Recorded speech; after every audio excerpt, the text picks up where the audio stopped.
What if one of the greatest ports of the ancient world, a city bustling with temples, markets, and monumental statues, simply vanished, swallowed whole by the sea and forgotten for more than 1,000 years?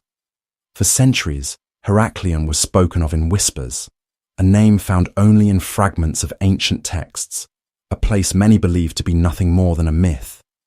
Some called it Thonis, others Heracleion, but all agreed it was a city of immense importance in the Nile Delta, a city that mysteriously disappeared.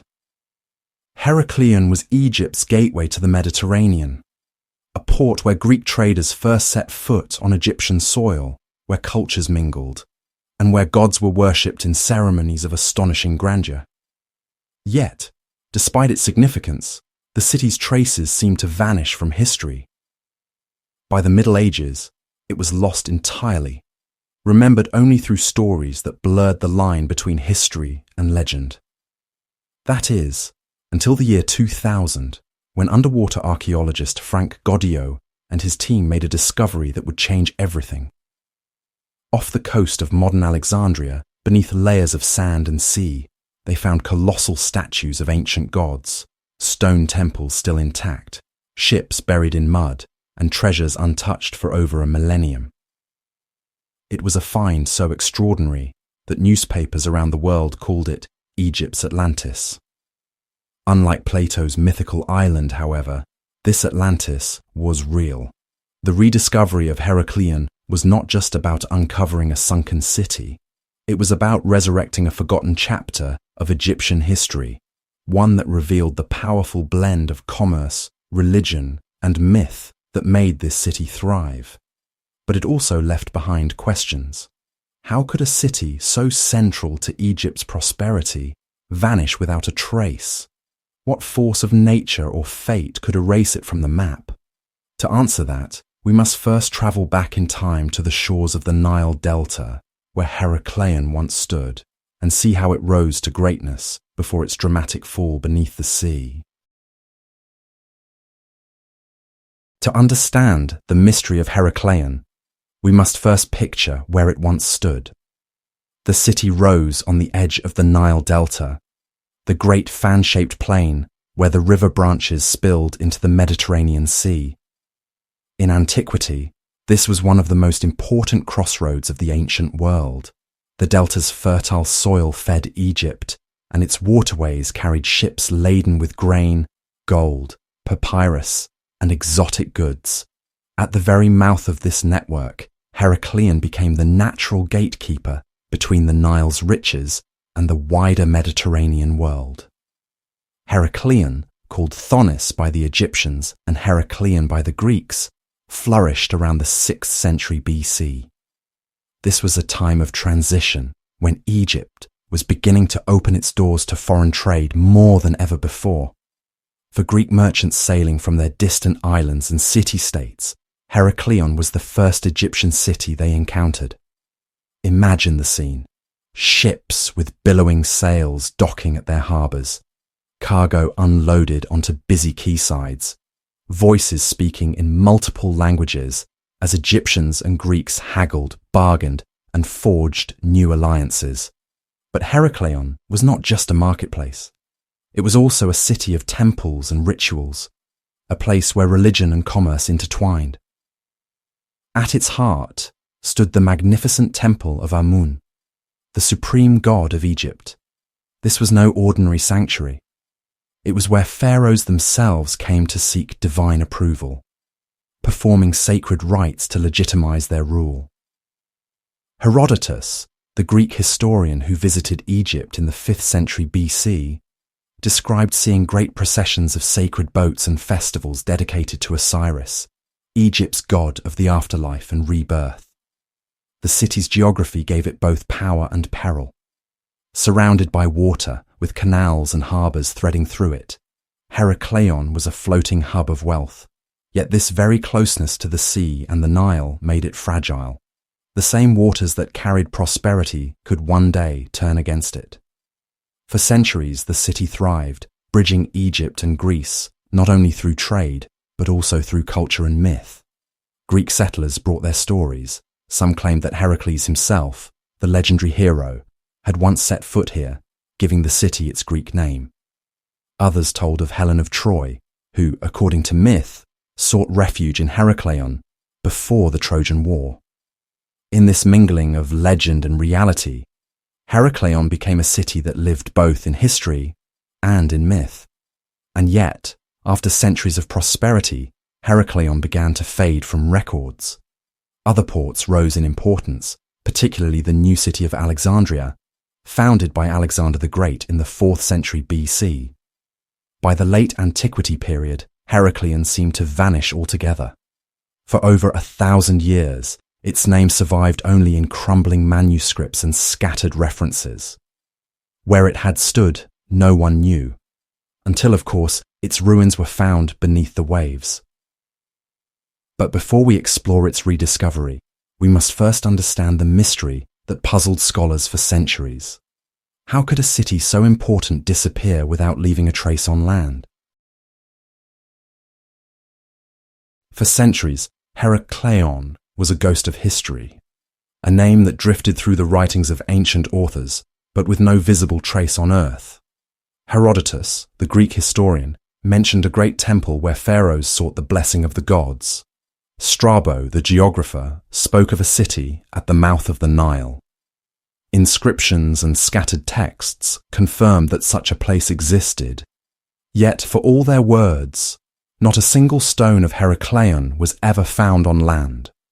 Scholars debated whether the city had been real or whether it was simply a confusion of names, a myth swallowed by time. That silence ended in the year 2000. After a decade of searching the waters off Egypt's northern coast, French underwater archaeologist Franck Goddio and his team made a breathtaking discovery.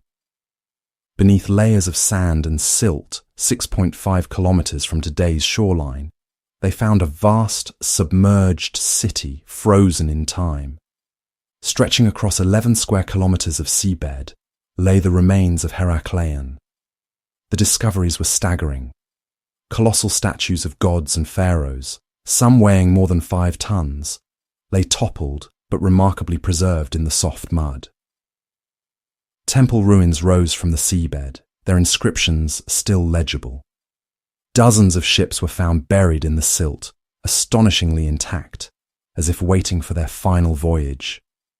Thousands of small artifacts, coins, amulets, jewelry, and everyday objects painted a vivid picture of life in this lost port. Even sacred ceremonial boats used in the annual festival of Osiris were uncovered, linking the finds directly to the rituals once described by Herodotus.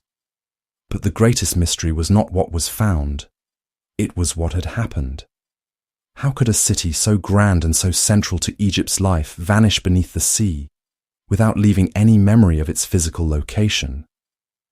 Unlike ruins buried under desert sands, Heracleion was completely erased from the landscape, leaving behind no clue until it was revealed by the divers.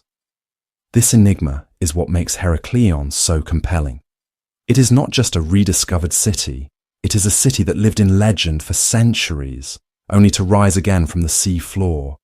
But to understand its significance, we must go beyond the ruins and imagine the lives of the people who once called it home. The merchants, the priests, the sailors, and the kings who shaped its destiny. To walk through ancient Heracleion before the sea claimed it would have been to step into a city alive with sound, colour, and movement. The harbours would have been crowded with ships, sleek Greek vessels heavy with wine, oil, and silver, Egyptian boats stacked with grain, linen, and papyrus. Along the docks, merchants shouted in many tongues, bargaining over goods, while porters carried crates and amphorae to the bustling marketplaces. At the heart of this economic life stood religion. Heracleion was more than a port, it was a sacred city. The great temple of Amun towered over the city, its walls gleaming with hieroglyphs, its courtyards filled with incense and offerings. Here, Egyptian priests performed rituals of immense importance. Each new pharaoh, before ruling Egypt, was required to visit this temple and received divine sanction from the god. Heracleion was therefore not just a commercial hub, it was a place where kings secured their legitimacy. Festivals animated the city, none more famous than the Osiris Mysteries. In these annual rites, the death and rebirth of the god were reenacted in a grand ceremony. Sacred boats carried statues of Osiris through the city's waterways in solemn procession.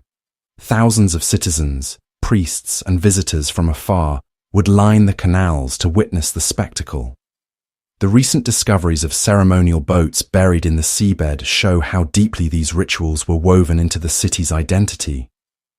Daily life revolved around this duality: trade and faith. An Egyptian farmer might arrive to sell surplus grain.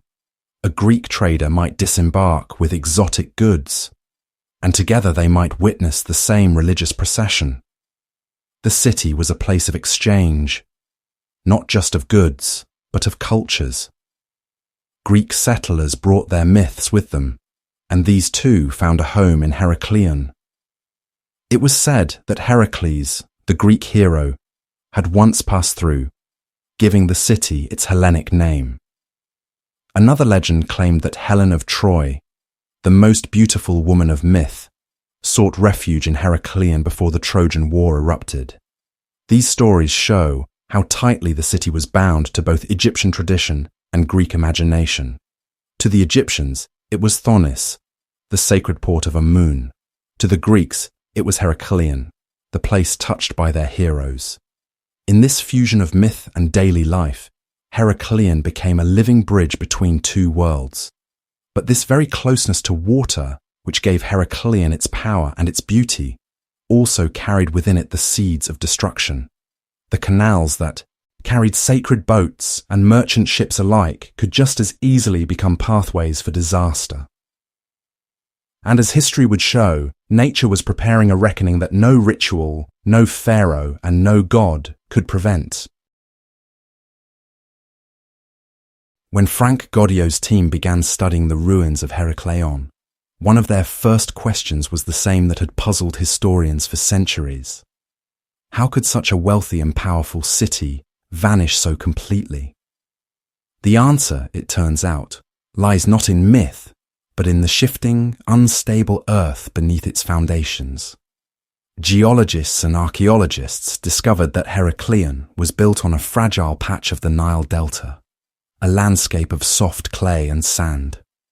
This soil, though fertile for crops, was treacherous for heavy stone temples and colossal statues. Over centuries, the ground beneath the city slowly gave way.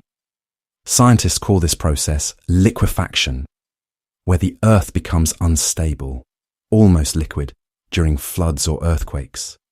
The weight of the buildings and monuments, combined with the natural instability of the delta, meant that Heracleion was always living on borrowed time. Archaeological evidence also points to sudden disasters. Earthquakes shook the region, and tidal waves or storms may have struck the coast. Rising sea levels gradually pushed the shoreline further inland. At some point, likely between the 2nd and 3rd centuries AD, a series of natural events struck hard enough to sink entire sections of the city into the sea. By the 8th century, Heracleion was gone, buried under layers of mud and water, its memory erased from living history. Yet, what was lost to nature has been preserved by it as well. The mud of the seabed acted like a protective blanket, sealing objects from decay. What archaeologists pulled from the waters was astonishingly well preserved. Stone stelae with crisp hieroglyphs, massive statues of gods like Hapi, the Nile deity of abundance, and intricately carved jewellery and coins that still gleamed. Even ships, over 60 of them, lay almost intact, offering a rare look into ancient Egyptian shipbuilding. Technology played a crucial role in these discoveries.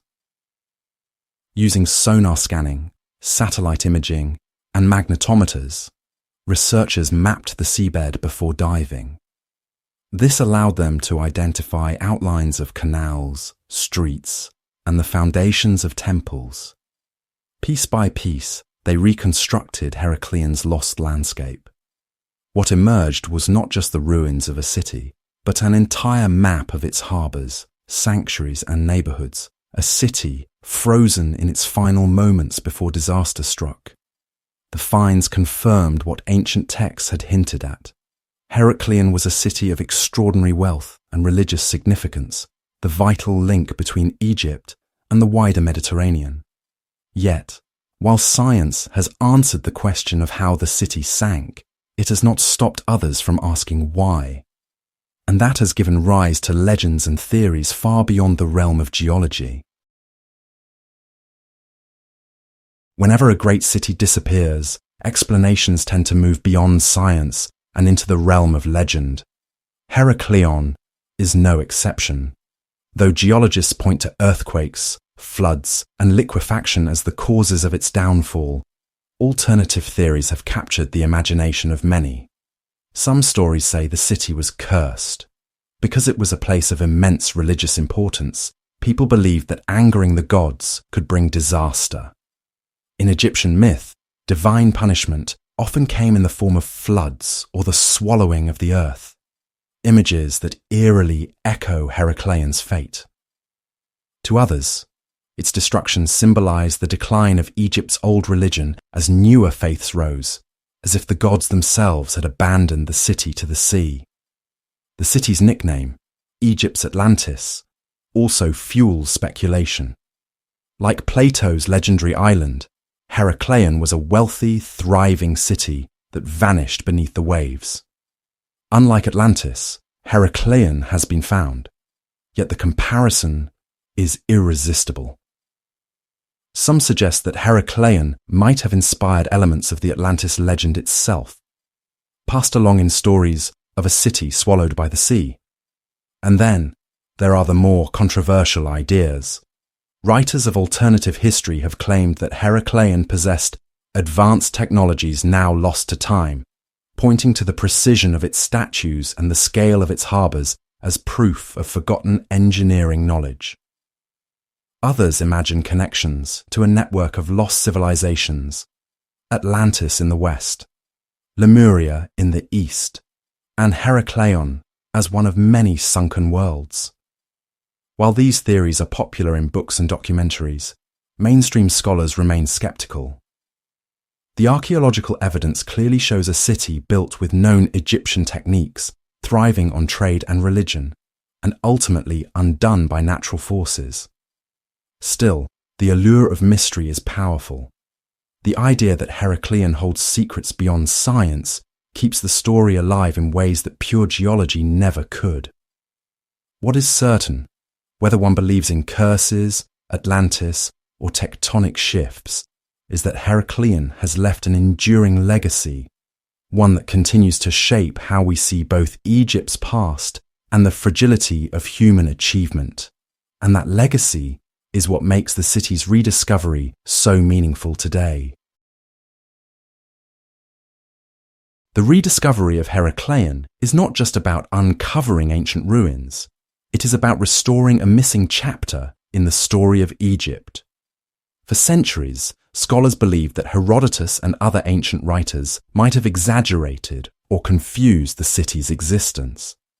Now, with its colossal statues and sacred harbours lying on the seabed, Heracleion proves that legend can sometimes point to historical truth.